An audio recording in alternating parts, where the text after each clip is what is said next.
Hi friends, ഇന്ന് നയന ചേച്ചി പോകുന്ന ദിവസമാണ്. അപ്പോൾ നയന ചേച്ചിയുടെ ടിക്കറ്റും കാര്യങ്ങളൊക്കെ ശരിയായി. അപ്പോൾ നയന ചേച്ചി പോവുകയാണ്.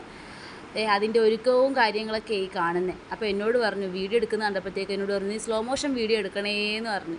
ഞാനെല്ലാം ശരി ഓക്കെ ഒക്കെ പറഞ്ഞ് എന്നെ കളിയാക്കിക്കൊണ്ട് വരും. അപ്പോൾ എന്നോട് പറഞ്ഞു, വീഡിയോ ഓഫാക്കണേന്ന് പറഞ്ഞു.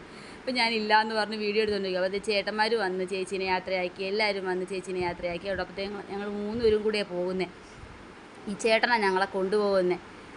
ഞങ്ങൾ 3 പേരും കൂടെ അവിടെ ചെന്നിട്ട് ചേച്ചീനെ അവിടെ ആക്കി. ചേച്ചി ഞങ്ങൾ തിരിച്ചിങ്ങോട്ട് പോരും. അപ്പം ചേച്ചി ഒറ്റയ്ക്ക് പോകണ്ടേ. അപ്പം ഞങ്ങൾക്ക് സങ്കടം, ചേച്ചീനെ ഒറ്റയ്ക്ക് നിർത്തിയിട്ട് പോരാൻ ഞങ്ങൾക്ക് സങ്കടം ഉണ്ടായിരുന്നു.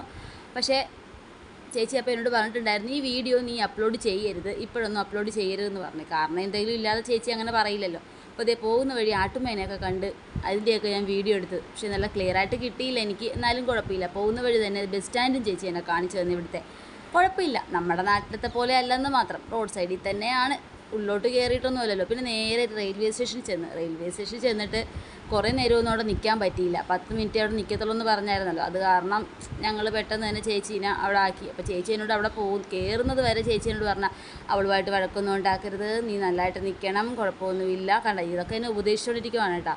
പിന്നെ ചേച്ചീനെ അവിടെ ആക്കി. ചേച്ചി നല്ല സങ്കടം ഉണ്ടായിരുന്നു. പിന്നെ കുഴപ്പമൊന്നുമില്ല, ചേച്ചിക്ക് പോകണ്ടേ. അപ്പോൾ തിരിച്ച് ഞങ്ങൾ പോരുന്ന വഴി തന്നെ ഞാൻ ഇങ്ങനെ വീഡിയോ എടുത്തുകൊണ്ടിരിക്കുമായിരുന്നു.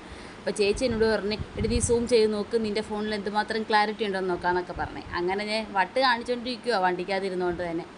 അപ്പം ഇങ്ങോട്ട് പോരുന്ന വഴി നല്ല തിരക്കുണ്ടായിരുന്നു, രക്ഷയില്ലായിരുന്നു. ഒത്തിരി നേരം ഞങ്ങൾ ബ്ലോക്കിൽ പെട്ടുപോയായിരുന്നു. പിന്നെ ഞങ്ങളുടെ ഓട്ടോ ചേട്ടൻ ജില്ല ആയത് കാരണം പറപ്പിച്ച് വിട്ട്. അപ്പോൾ നേരെ ഹോസ്റ്റലിലോട്ട് എത്തി. അപ്പോൾ ബൈ, താങ്ക് യു.